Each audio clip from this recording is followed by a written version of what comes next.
everyone. This is the machine, La Machine. How you guys doing? I hope you're enjoying the album, Selfish Bastard. I put a lot into it. I'm gonna show you guys exactly how much.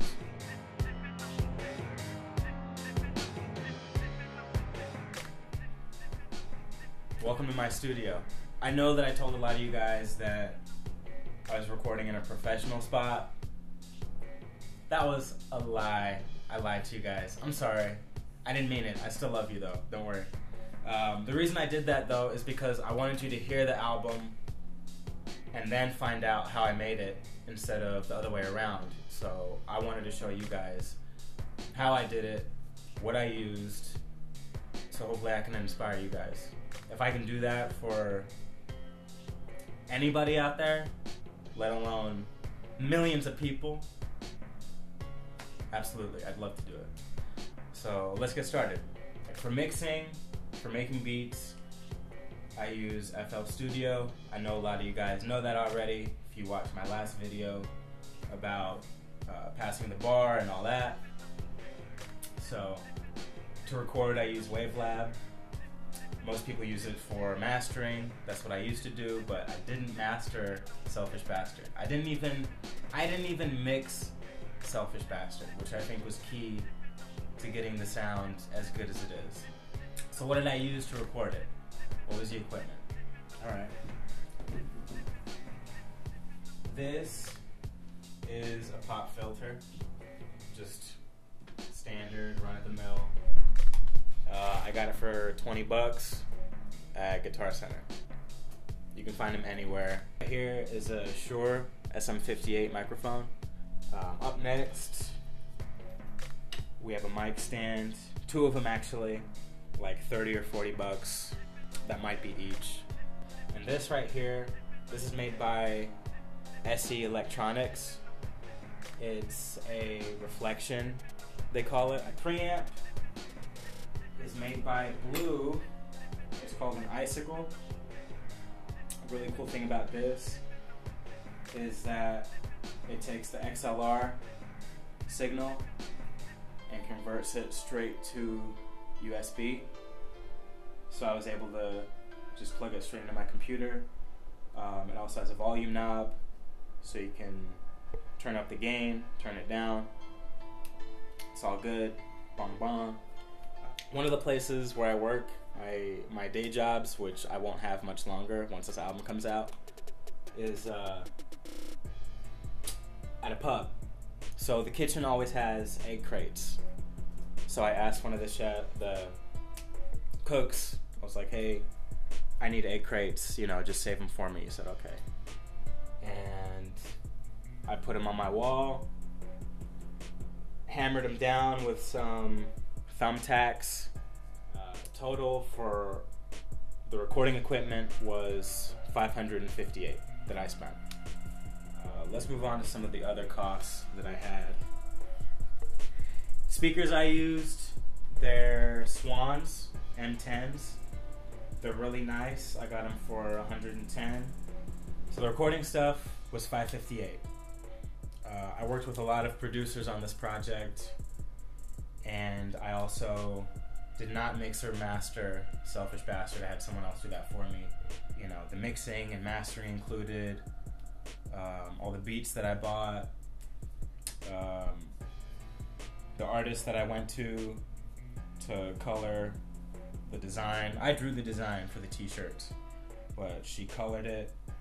All that stuff cost $1,690. So add that to the $558.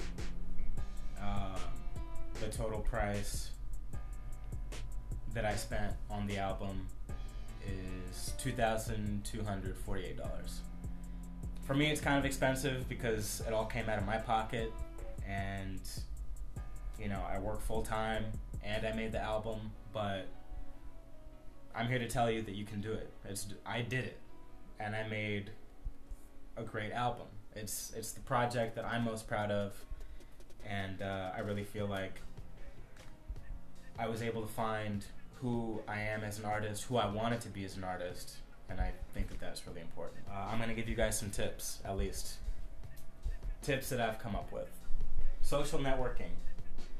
If you guys are not social networking, if you think it's stupid, if you think it's annoying, if you hate it, you're doing it wrong. Social networking can be a lot of fun, but you gotta make it fun. You gotta, reach out to the people that you want to talk to. That's what it's all about. So, why is Twitter so important? Twitter is so important because you're not talking to someone's representative. You're not talking to, the friend of a cousin of your mother's cat that knows the guy. No, you're talking directly to the artist. And for me, that has been so important. Just don't think of it as this chore that you have to do. Try and have fun with it and just talk to as many people as possible, because you're never going to know who's going to listen to your stuff or who's going to get back to you. You can keep your goal in mind, keep your long-term goals in mind always. Like, never let those go. But just realize that if you have different avenues related to what it is where it is you really want to be, embrace that. Don't be afraid of that. Make a group. Like, surround yourself with people that are good friends, like people that you like as people, first off, because yes, music is important, but at the end of the day, the business is just a group of people, and we're all just trying to get our thing together. So, people that you like as people, whose art you like, and mostly whose opinion you respect. Surround yourself with people like that, because they're going to help you out a lot. Because I'm always trying to get better. I'm always trying to grow. I think growth is the most important thing you can have as an artist, because you listen to so many other artists out there. They put out one album. You're either like, oh, okay, this is cool, or this is really great, or this isn't for me. They put out the next album. It's exactly the same. There's no growth. It sounds, it's the same. So I always try and pride myself on growing and trying to get better. I'm not afraid of constructive criticism. Neither should you be. Everyone's going to have their opinion, especially any type of art, but especially music. Everyone has their own opinion. So take what they say, use what works for you. If you identify with anything they're saying, if you respect their opinion, you'd be like, okay, that's cool. Because at the end of the day, as an artist, you're going to do what works for you anyway. So never be afraid of criticism. Don't let ego or pride get in the way of anything you put out. When Passing the Bar came out, I was in kind of a weird place, because honestly it was 50% what I wanted to do, because I was hungry. I still am hungry. Hopefully you guys think so. I wanted to bring stuff that was raw, but the other 50% was, well, I feel like I need to do this. I need to make music this way because other people ... It doesn't matter what anyone else is doing. Do what you want to do. That's going to come through anyway. People are going to respect that, because they're going to be able to listen to what you're doing and hear it. And that's what makes a great artist. The last tasty nugget of knowledge I have for you guys today is, as far as hate, I hate the word being a hater, because to me being a hater is just having an opinion, and it's kind of like no one's allowed to have an opinion of their own anymore, but that's another video. We'll get into that later. But as far as the word hate, let that go as much as you can. I used to wake up every morning being like, oh, fuck, I gotta go to work. I hate going to work. I hate my job, blah, blah, blah. I know that it's tough. Trust me. I've known what I've wanted to do with my life since I was 15 years old. That was almost 10 years ago. And have I been able to do it full time yet? No. But I know it's coming.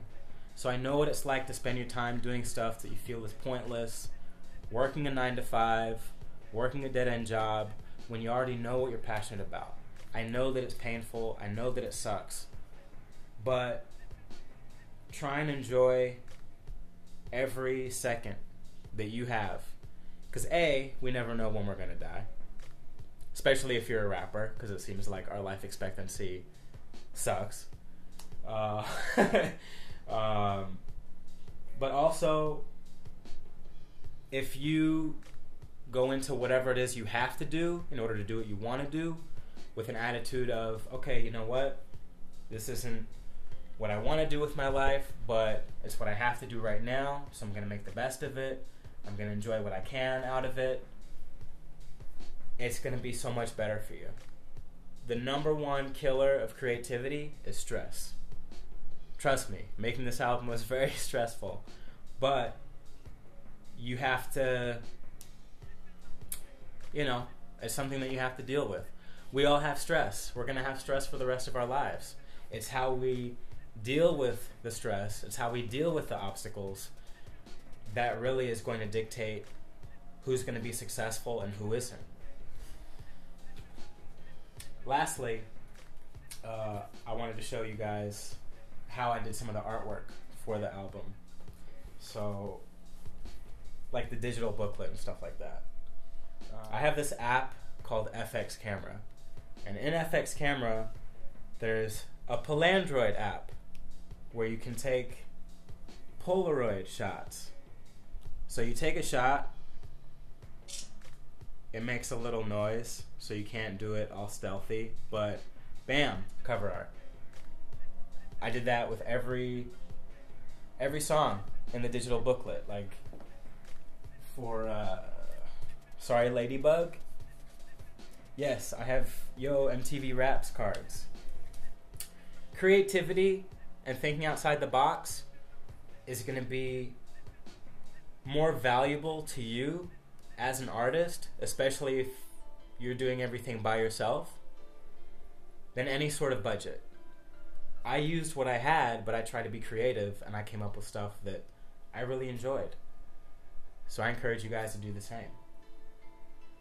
Just don't be afraid of any ideas you have. Just use what you have, talk to people around you, brainstorm, and you're going to find a way to make what you want to make and make it how you want to make it. And that's the most important thing, I think, if you're a do-it-yourself artist.